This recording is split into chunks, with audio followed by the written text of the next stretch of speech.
as I have touched upon sort of briefly in some recent videos, I kind of went on a bit of a kit buying rampage between sort of mid-December 2020 and June 2021, and whilst not all of those were sort of chasing that teenage catalogue fantasy idea, which I've talked about before. A lot of these kits actually were based on looking at the catalogues when I was a teenager and sort of falling in love with you know, certain kits in certain catalogues at certain points, and I think mainly it was sort of between about 1986-87 to probably about 1995. It's kind of that period where I was late teens, early 20s, and I've just been a bit in a position. I sold a bunch of snare drums, and you know, I just kind of wanted to sort of chase that little bit of a dream. So I'd kind of done it with snare drums, so it was just a logical following of that path, if you want.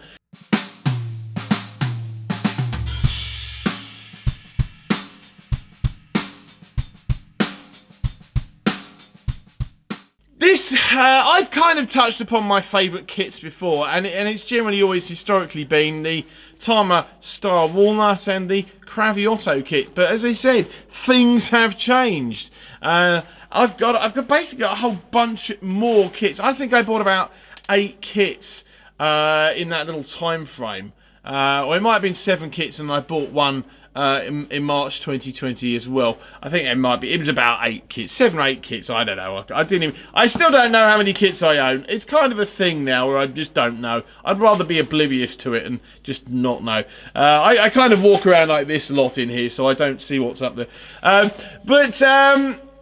touched upon my favourite kits, but as I said, because of what I've managed to bring into the shed over the last few months, I kind of thought it'd be an idea to revise kind of what I'd said before. I mean, those 2 kits that I mentioned, they're definitely still 2 of my favourite kits. I'm not sure if I have a definitive favourite kit now. So what I thought I would do, and I know I've still got to basically do my favourite wood snare drums. Strangely enough, easier to do this video about kits than it is to do about the snare drums. I am going to endeavour to try and show you at least a couple of the drums from these kits, but unfortunately logistics sort of suggest that you may be seeing photos of those kits in rather a lot of those places, because it's a lot of work to clamber over this kit to get to some of those other drums, but I'll do my best anyway. So this is in no particular order, but I will say that having thought about this a little bit, there are kind of sort of, I suppose, 2 formats. Not formats. I think there are 2 sort of categories as to my you know, it's not why are they my favourites. And I think that the kind of the first one is kind of like my fantasy kits. You know, they're not necessarily pristine. They're not necessarily earth-shattering kits in any sort of way. But for me, they're just kind of special. And then I think the other category, the obvious category is because, damn man, those are cool kits. And so I'm going to start off with the sort of the fantasy side of things, because whilst I do kind of enjoy playing these drums, as I said, they're not earth-shattering in any sort of real way. But they're kits that are special to me and will remain special to me, and kits that I certainly would never think of getting rid of.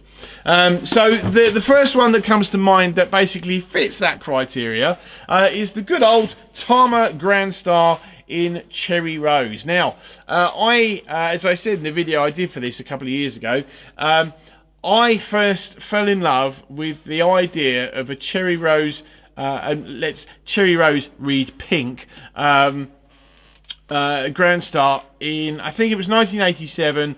I saw Gary Wallace and Mark Price playing with Nick Kershaw on the Tube, which is not, for those of you outside of the UK, is not the London Underground, but actually it was a TV show, and a very good TV show too.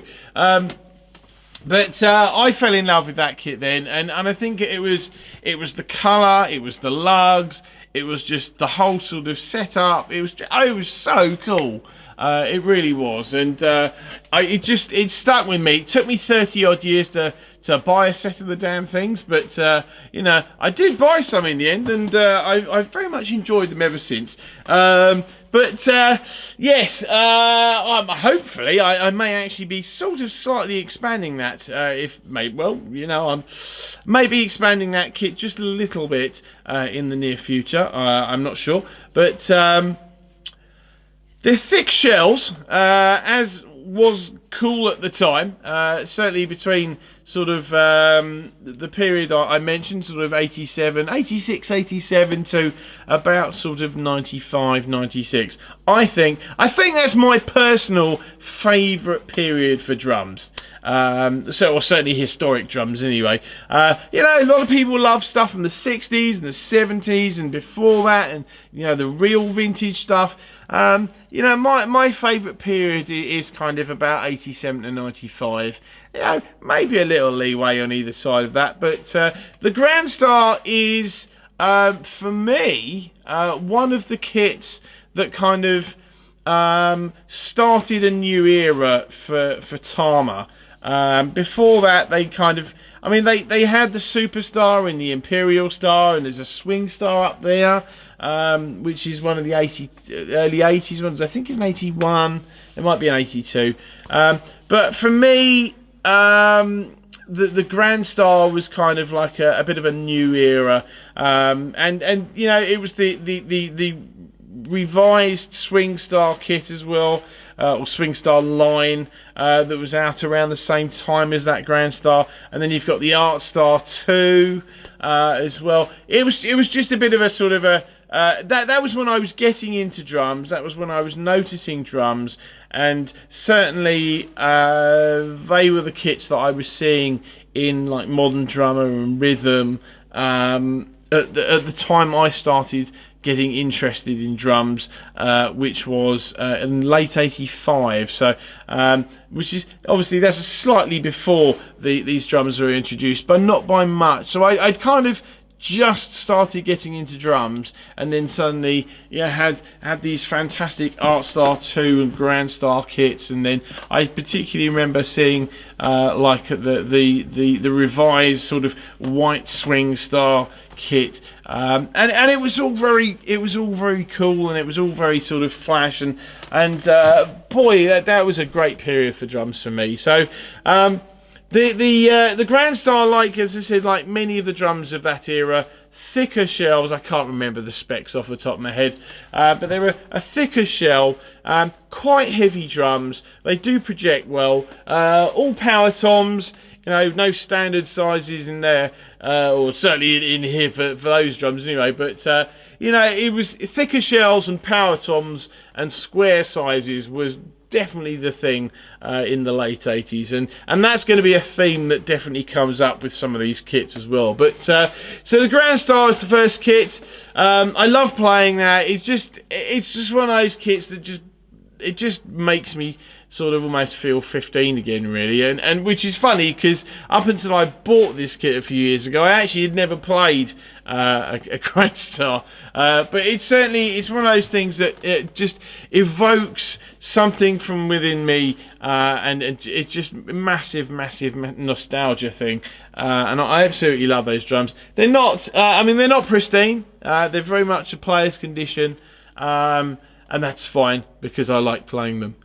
I want to say is an also run, but not quite making it, is my Art Star 2. Now, I do like that Art Star 2, but because, now, funny enough, I had actually played an Art Star 2 kit. In fact, this is part of the reason why I always wanted a white Art Star 2 kit, because in about 1994 or so, I played on an Art Star kit on a big sort of kit share thingy that the band I was in at the time did up in Covent Garden in London.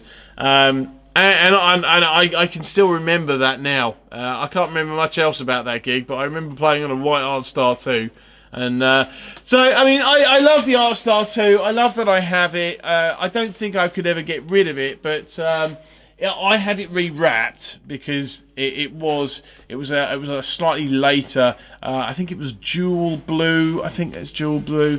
It was one of the later blue ones. Anyway, it's a lovely colour. But or it wasn't originally a lovely colour, but it kind of was a little bit sort of dented up in places. I mean, not terribly, but I had it rewrapped in white. I much prefer it in the white, actually. It's up there next to the Grand Stars. Why I keep looking back over there, like it might have moved in between, sort of looking between here and the camera. Hey, but it's a lovely set of drums, but it's kind of like. It's just not as cool for me as the Grand Star. Another kit from that era, which is another catalogue kit, which I really do. Again, it just makes me feel a certain way. Is the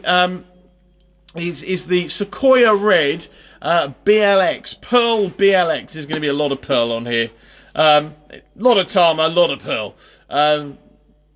But yeah, the Sequoia Red BLX. Now I saw that again. I saw it in a Pearl catalogue. In fact, I can probably dig the picture of that out. But I saw it in the Pearl catalogue. It's just, I mean, red's not exactly up. This is a Wales shirt. Wales playing red. I was going to say red isn't sort of. It's not my favouriteest of colours. Obviously, there's a red kit there as well, but and I've got a bunch of red symbols, but yeah, it's not my most favourite colour or anything. It's just, but Sequoia Red. There was something about the Sequoia Red BLX and MLX as well, I think. But there was something about those kits which kind of leapt out of the page at me, and it was, you know, it was just one of those things. I can very, even now, 30 plus years later, I can very much. Still see that picture in my head. Now the drums I've got are they're kind of an interesting sizing actually, because they're not. I think it's a 10. It's 10, 12, 13, 14, 16. I don't think the 10 is a power size. I think it's a 10-inch standard. I can't remember off the top of my head, but I'm just. Remember picking out recently because I've kind of got them all stacked behind the camera and I can't get to the 10 very easily without moving a load of stuff. But the 10 I think is a standard size, and then it's basically the rest of the drums are power toms. They just sound fantastic. Thicker shell again. Suffice to say, this is the era at the moment that we're dealing with the thicker shell. But yeah, there's just something about the Sequoia Red BLX. It really did absolutely float my boat at the time. It still does now. And as the world sort of changes back to whatever normality will be, defined by going forward.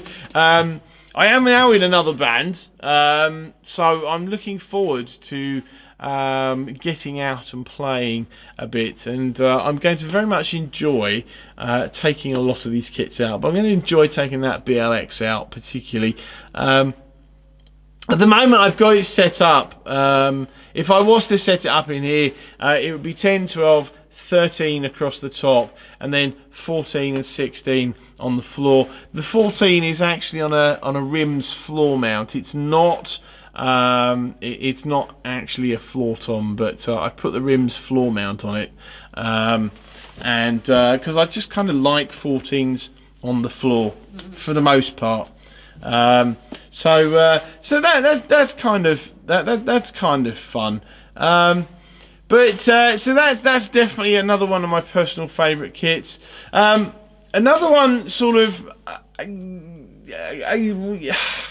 want to say it's kind of like I've got two Star Classic Maples. Now, one of them you've seen, the other one you haven't. I'm kind of torn. I mean, I really like both of them.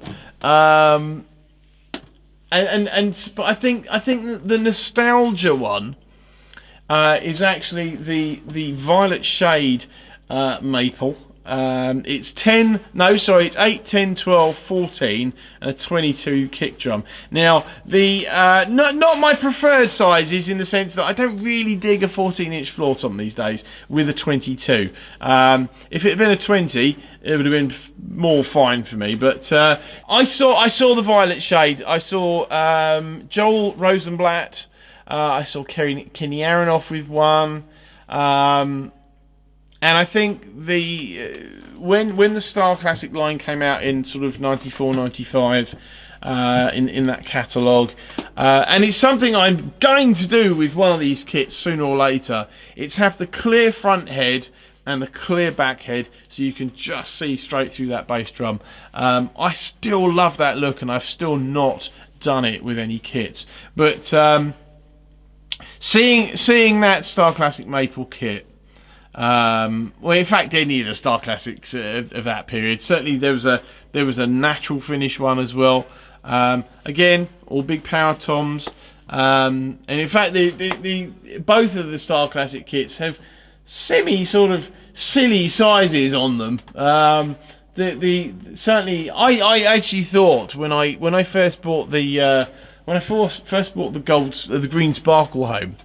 I thought it was actually because that's a 10 as well. That's 10, 13, 14, 16. So it kind of like, you know, picks up and carries on with in between the bits of the other one. But I thought that the 10 green sparkle was actually slightly more shallow.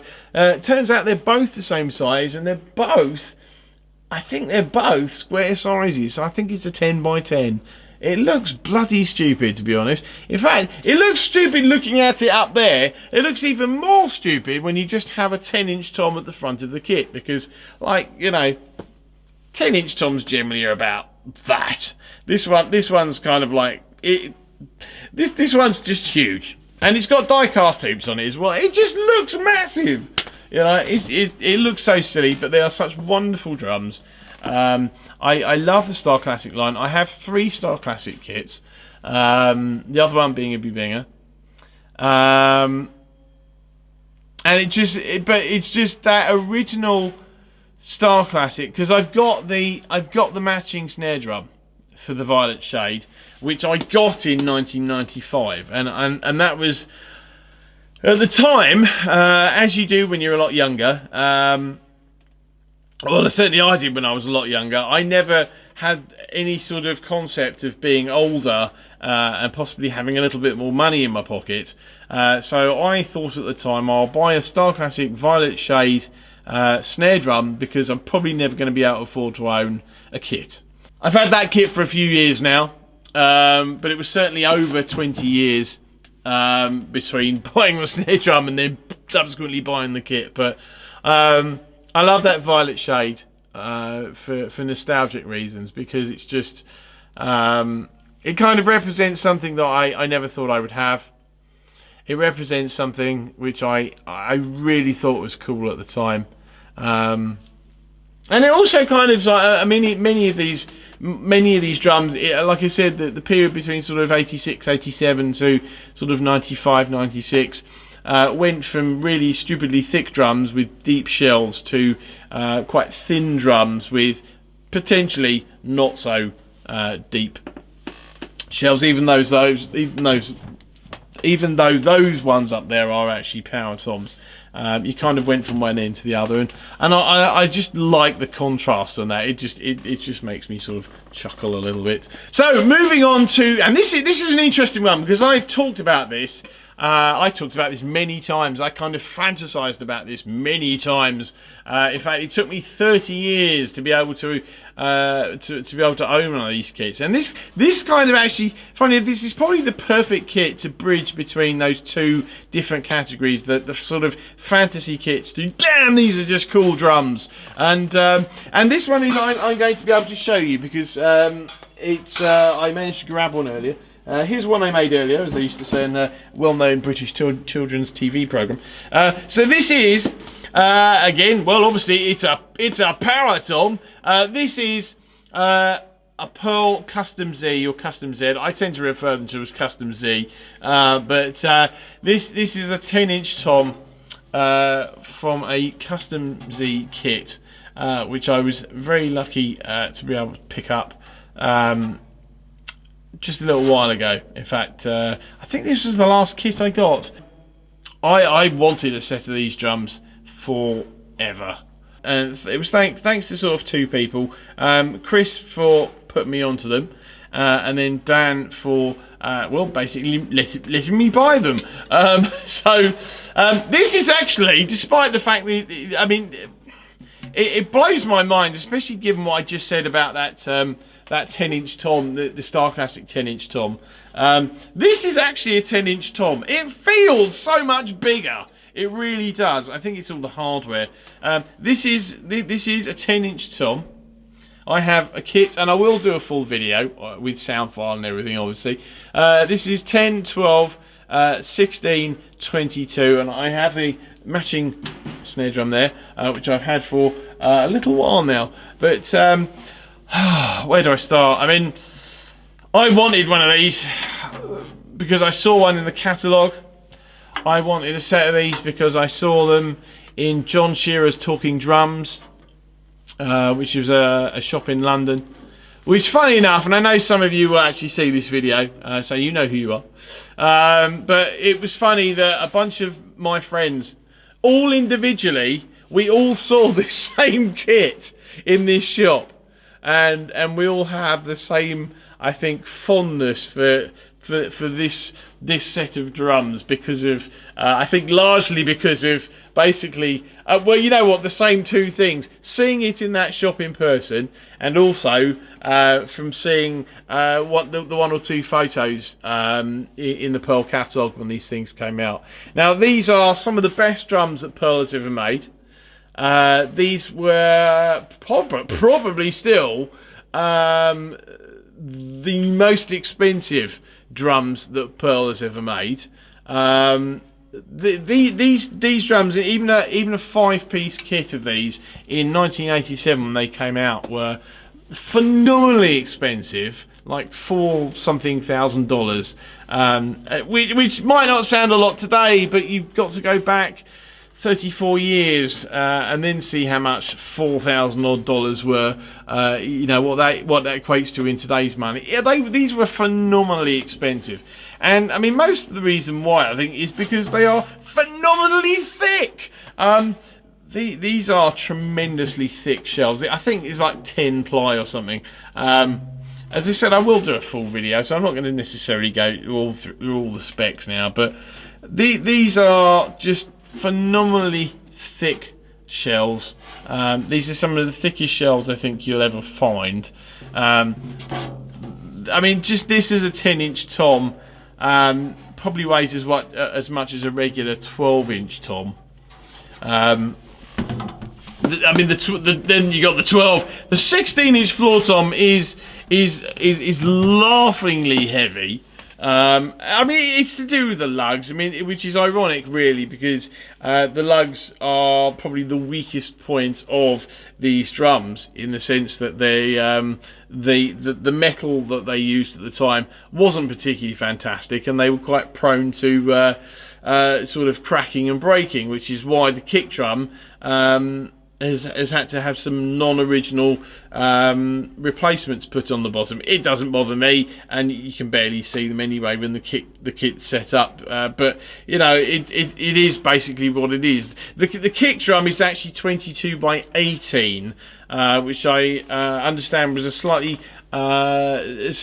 more less common, less popular ordered size, and getting replacement single tension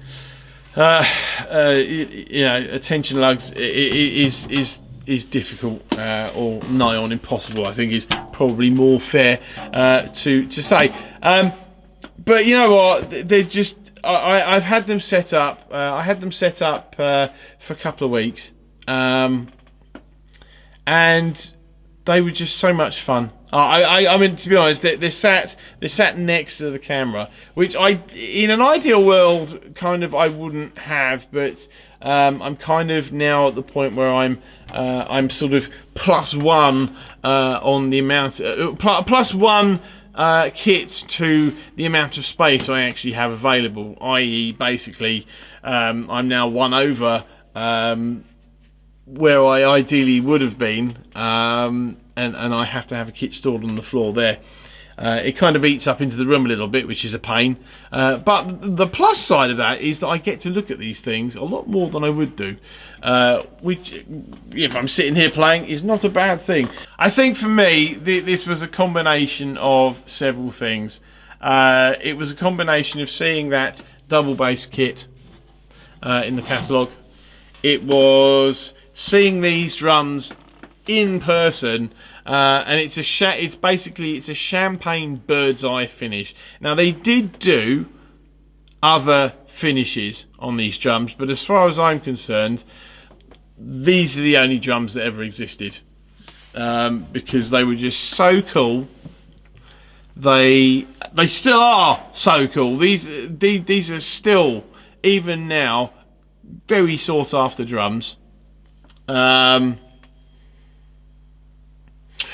it's just they just look cool, they sound cool, and they are certainly of the era some of the coolest drums that you could get at the end of the 1980s and the early 90s. Now, they only did them for about 4 years. They ran from, I think, about 87 to about 87 to about 91 or so, and then they knocked them on the head. I was told that there's only, I'd say, a few hundred. I was told about 800 individual drums knocking about. So over the course of a few kits and some snare drums, it's not really a lot of drums, so. Hard really to see why they didn't sell a lot of them, why they only lasted for a little while, because they were, as they said, phenomenally expensive. But hey, you know what? So we're moving into sort of now really modern drums of all sorts and shapes and sizes and stuff. So I've got a fondness for this next kit. It wasn't a particularly expensive kit. It wasn't. It was you know what, it was a line that Tama did for a short period a few years ago, not for everyone, and that is the rather dirty there you go, the SLP steel kit. And I always wanted a set of metal drums. Obviously a metal kit, not some metal drums. I've got loads of metal drums, but I wanted a metal kit, which funny enough, actually, ironically, these drums, I think, for me, are very far away from metal. They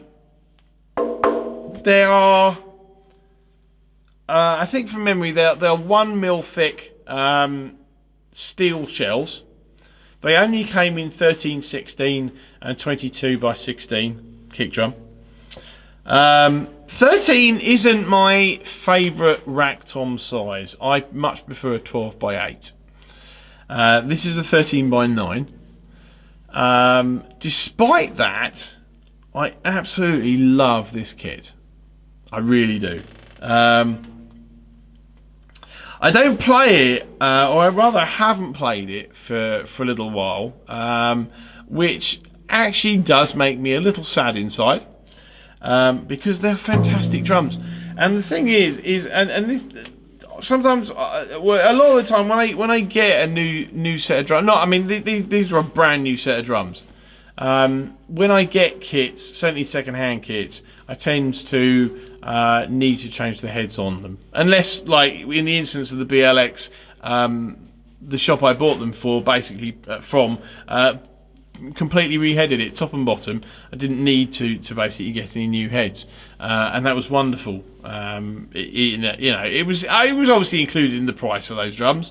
That was fine, but given that I would have had to have changed the heads anyway, possibly actually worked out to be a bit cheaper than it would have been. So that was cool. This kit has still got, I think, on all of the drums, all of the stock heads. Now, don't get me wrong, they are Evans. They're all Evans heads. I'm saying that actually. This actually says it's Powercraft 2, which I'm going to assume is still an Evans head. Certainly, it came with an Evans G1 on the top, and of the two toms, and then it came with a clear. I don't even remember what it was.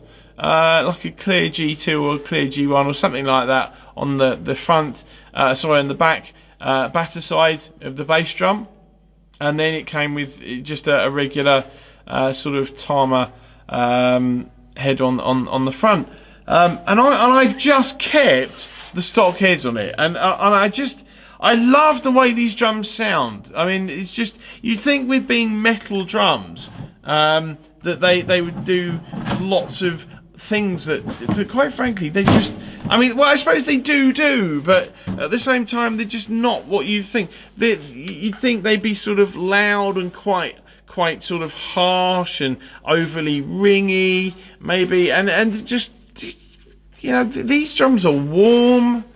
I used this kit on a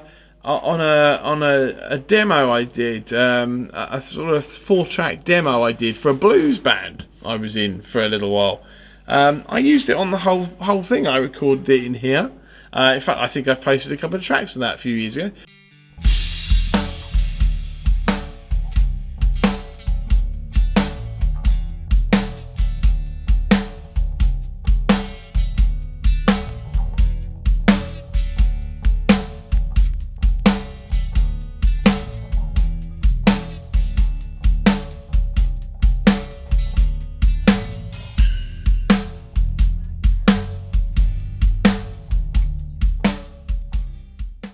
But these are phenomenally good drums for certainly for the price as well. I mean, every time I see Q drums on like Instagram or anything, I'm not in the position where I can afford a Q set. As much as I would love a set of Q drums. But every time I see those, I kind of want to default to these and get these out and play them. And I remember at the time, these were announced, that there were a few people online expressing their absolute sort of disgust and horror and saying how much Tama had completely dropped the ball with a bass drum that only had 8 lugs per side. And it was just, I don't understand that type of mentality anyway. You know what? In absolute seriousness, the bass drum on this kit is one of the absolute best bass drums that I've ever played and that I own. And I can say that 100%. It's just got such a nice, warm, round, big, fat tone to it. Especially when playing it from the drummer's side. Just wonderful. It really is. And that's... there's just something magical for me about playing these drums, and this is the old Henry Ford. Any colour you want, so long as it's black. I happen to like matte black drums, so the fact it came with a matte black shell with the sort of, I don't know if you call them black nickel or whatever hardware. You know what? I just love these. There was nothing about these that I didn't like. They were just absolutely fantastic. And talking about it makes me want to go and get them out, but I'm not going to just yet. So the next kit, as I said, no particular order still. Next kit that kind of just has become one of my favourite kits is the kit I'm actually sat behind. Now I got this kit again fairly recently. I got it for a couple of reasons actually. Now it's the Masters Custom It's a Masters Maple custom, basically. It's an MMX. And strangely, and this is really bizarre, pretty much all of I've got a whole bunch of Pearl kits, and for the most part they run very similar sizes. So this actually came as 10, 12, 13, 14, 16 toms with a 22 by 18 inch bass drum. Now I only realised, I think I did this kit recently. Actually did a video on this kit fairly recently.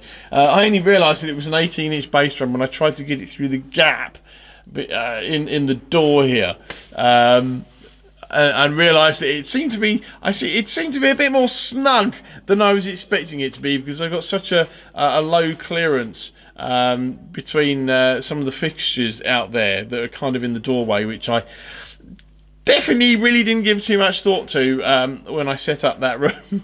But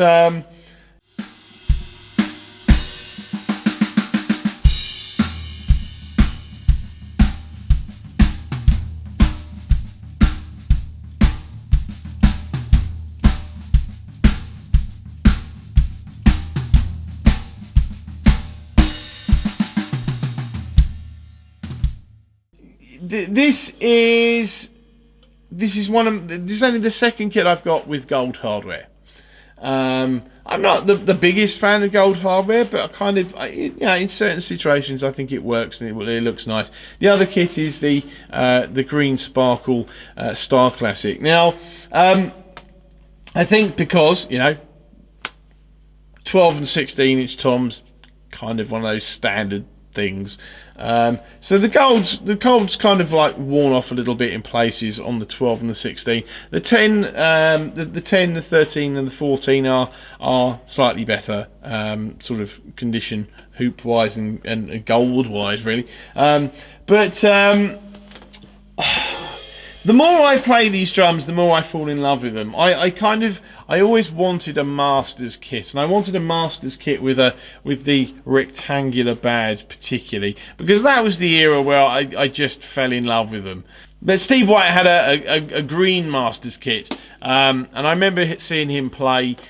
He did a clinic actually, probably about 1995 for my local drum store. And I remember going to it, and I remember coming out of there, and I remember seeing him on TV with Paul Weller around the time as well. And there was just something about those drums that really sort of spoke to me, and I'd always wanted a Masters kit with that square badge, because I don't really much care for the later badgings that they've put on the Masters series. But these drums, as I said, they're maple. These are now a thinner shell, whereas the previous sort of pearl kits I've talked about have been all sort of thicker shells. These are thinner shells. I think they're 4-ply with 4mm re-rings as well. So, but I've got these just set up as the 12 and the 16. I'm not the biggest fan of just hanging toms. I much prefer my floor toms that generally have legs. But you know what? I can honestly say, playing this kit for the last couple of weeks, I'm starting to rethink that. I've got the Violet Shade is all mounted toms. The Janista is all mounted toms. As far as I can remember, they are the only two kits like that. The only two other kits like that. But I just love playing these drums, and I've kind of been having a hankering to play another kit for a little while. These have been set up for a couple of weeks, but I just haven't had the heart to take them down yet. I really haven't. I absolutely love them. Moving on though, right, another kit which I kind of it's the Yamaha Club Custom in Orange Swirl. I've said many times how much I love Steve Jordan. Steve Jordan was instrumental in designing these drums.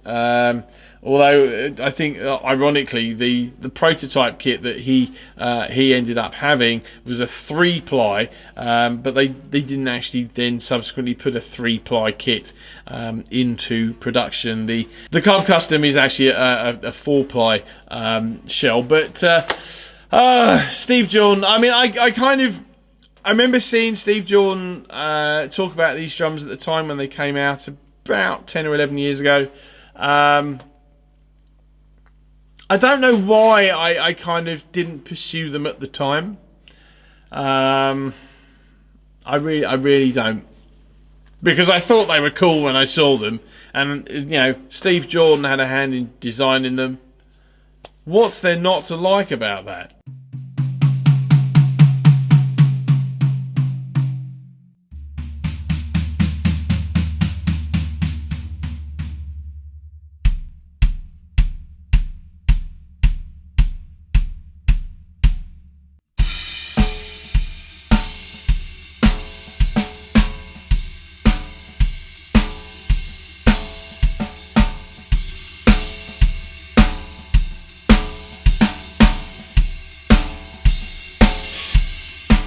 I got a set. I got a set a few years ago. I actually got a snare drum first, and then I thought, well, you never really see Orange Swirl. And then subsequently, you know, there's been a whole bunch of them. In fact, at one point, I think in 2020, there was literally 2 kits up at the same time, different sizes as well. If I'd have had the money, well, and the space, you know, I could have made a shell bank and it would have been great. Yeah, I mean, I picked these up 12, 16, and it's a 22 by 15 inch kick drum. Again, nice little sort of tweak on the bass drum size, slightly different feel to it, but I love playing those drums. I mean, they do make me, they again, it's one of those things. This is the reason why these are my favourite kits, because they just evoke, they just emotionally evoke something when I play them. And it's not to say some of these other kits don't, but you know, certainly they just, it's, I think it's the nostalgia thing for a lot of them. You know, they just, I just love them. But the Club Custom for me has got a very specific sound and a very specific feel to them.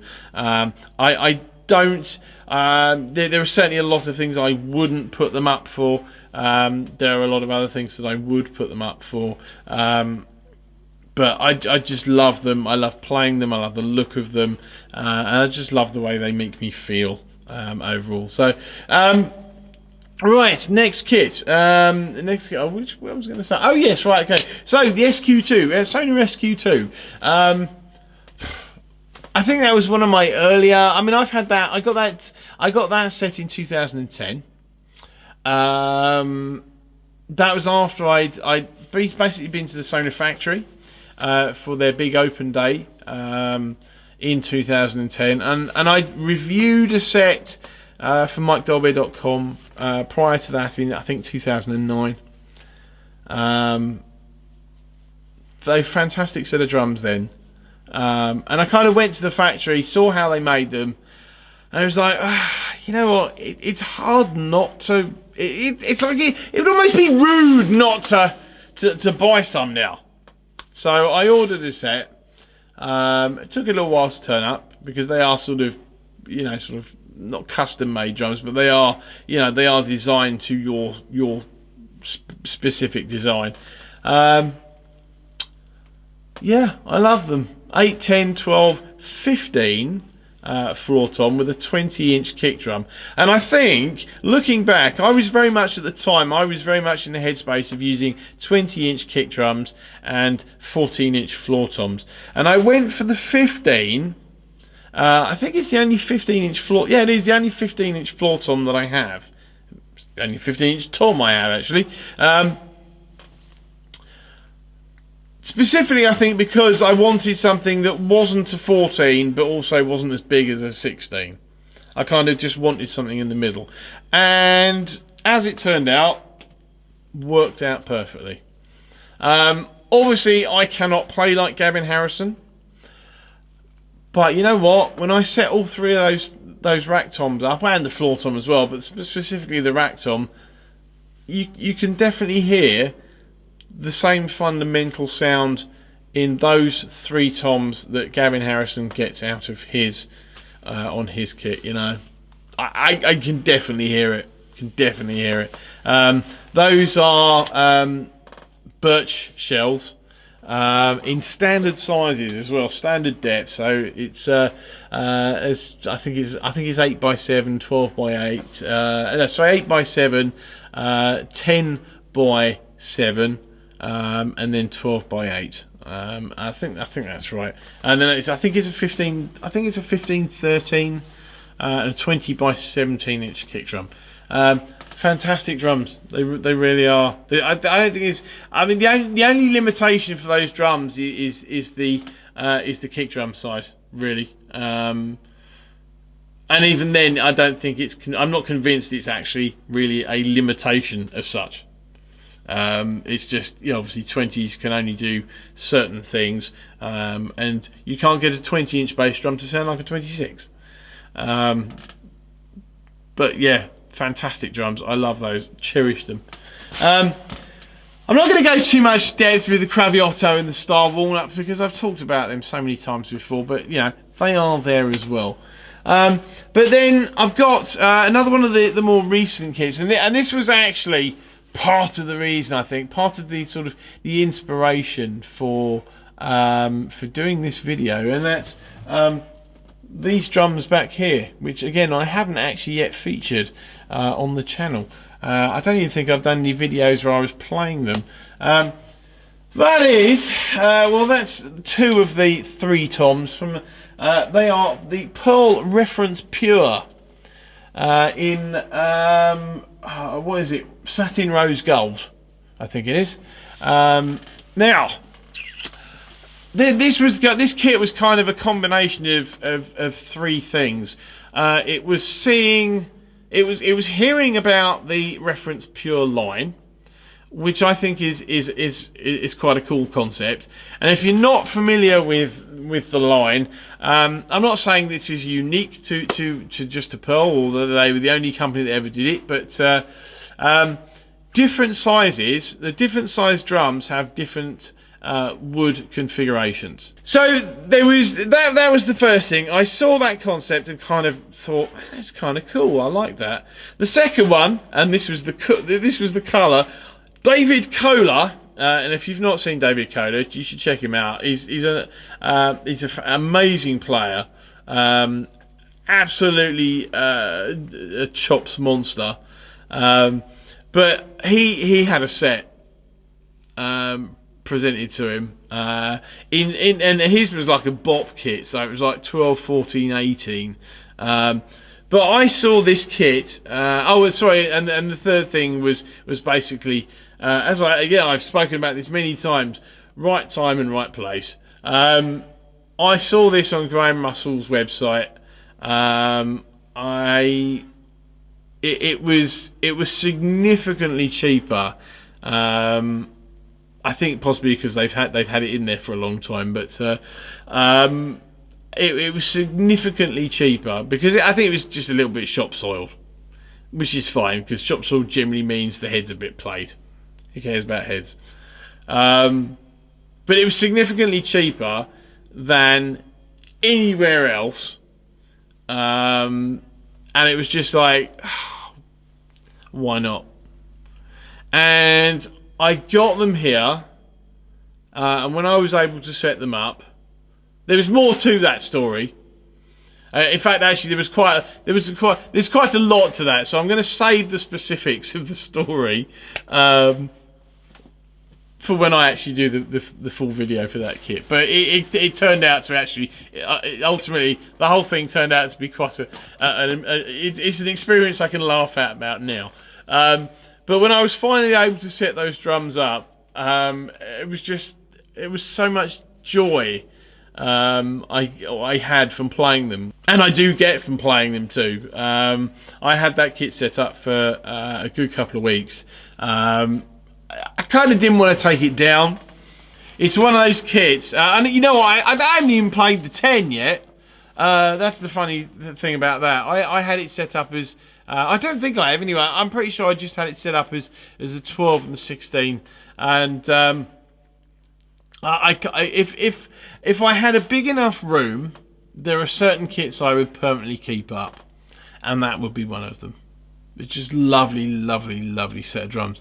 And it's a 22 by 18 inch kick drum again, so it's a big old kick drum, but it's just, you know, fantastic sounding set of drums.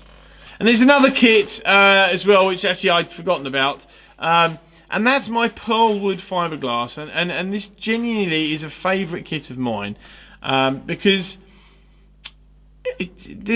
I took them out for an audition I did recently, and the first thing that the guitar player said to me was, "Oh, nice looking drums." I mean, there might not be. I mean, the wood fiberglass line kind of sort of sits, or maybe sat, sort of off at a tangent. It was kind of. It wasn't phenomenally high, but it also sort of wasn't a low end sort of budget line either. It was kind of just like the Crystal Beat. Actually, it was kind of like just. It's kind of just like there, to the side of the hierarchy. Because they're kind of they're pro level drums, but they're just not pro price.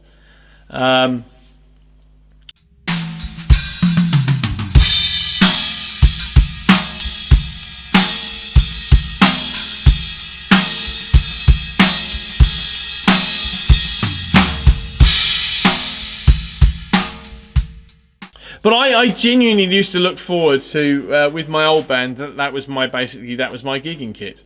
And because I'd play different kits in here, if I went out and did a dep gig, I would use another set of drums. So every time I came to do a gig with my regular band as was, I would use that kit. And because I'd be playing different drums in here or whatever, I would genuinely look forward to playing that wood fiberglass kit. And because I added to it. It came as a 10, 12, 16, and then I added an 8 and a 14 inch floor tom. I now have that combination where I can do 3 across the top and 2 on the floor, or 2 little ones, and you know, just endless possibilities with that kit. And I just love the way it sounds. I love the way it plays. And it was always good, just great fun to. It was always just great fun to play it, because the only time generally I would play it would be when I was gigging, because I would never generally get it out in here. So it's just a kit that basically, you know, I up until last year when obviously the world turned upside down, then I did bring it out and put it in here and play it, and I think I've done that a couple of times actually, but. Just wonderful drums. I really just wonderful drums, and I like them a whole lot. You know, I think they're quite underrated, actually. I really do. I guess another kit that's kind of it's a bit of a surprise to me, and it's kind of like I suppose because it's more of a niche thing, is. A bit niche thing really because of the sizes. It's 12, 14, 18, and that's my British Drum Company Lounge series, which is up there. Which I've done that recently. That kit, amazing. I mean, they really are fantastic sounding drums. As I said, they're not kind of quite up there with the ones that I've mentioned. Sort of so far, really, because it's nothing to do with the quality of the kit or anything. Genuinely, they're fantastic drums.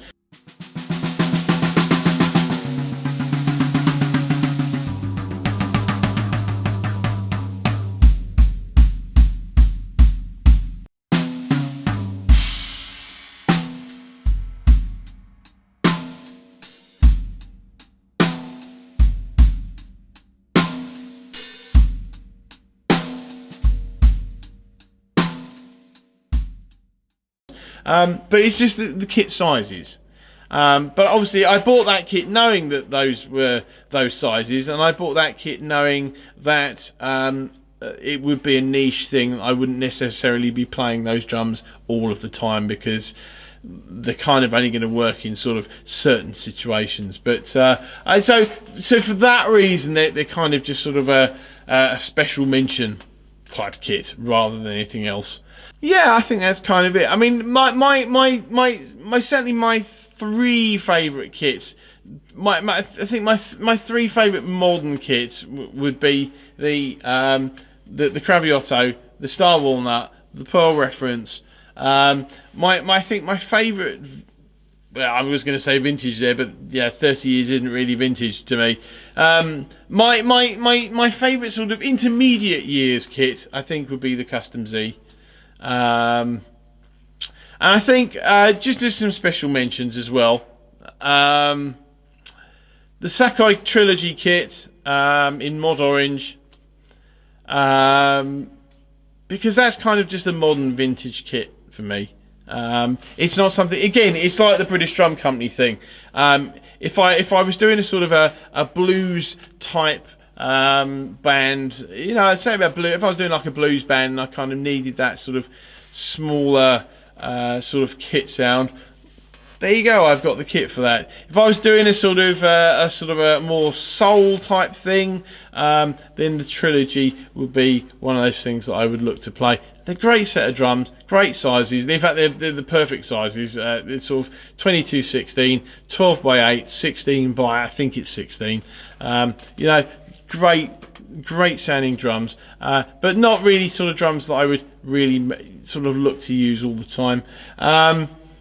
Another sort of special mention, really. My original Premier XPK. This is the second kit that I ever owned, but it was the first proper kit that I owned, and I have expanded that kit over the years. Sort of recently, I bought a matching snare drum for it. To be honest, the matching snare drum sounds like crap, but hey, it's matching. But I don't actually know. I'd have to count how many toms I've got for it now, because I've got two 12-inch toms for that kit now, because the original one I got was kind of like slightly off shade to the rest of the kit. So I found an orphan tom for, I don't know, about 40 quid or something, which is weird, because after I bought that, I've seen at least another two, I think. But I've got, let me see, I've got a 6 for that, which kind of, I've got a 6-inch concert tom that I lump in with that, but it's not technically the XPK, but it runs 6, 8, 10, 12, 12, 13, 14, 16, 18-inch toms, and I've got two 22 by 16-inch kick drums. And I think, you know, like most of us, your first real kit is always going to be a special one. And I do love those drums. I don't play them very often, but you know what? I've got a double bass drum kit, and again, even if it was just for that reason,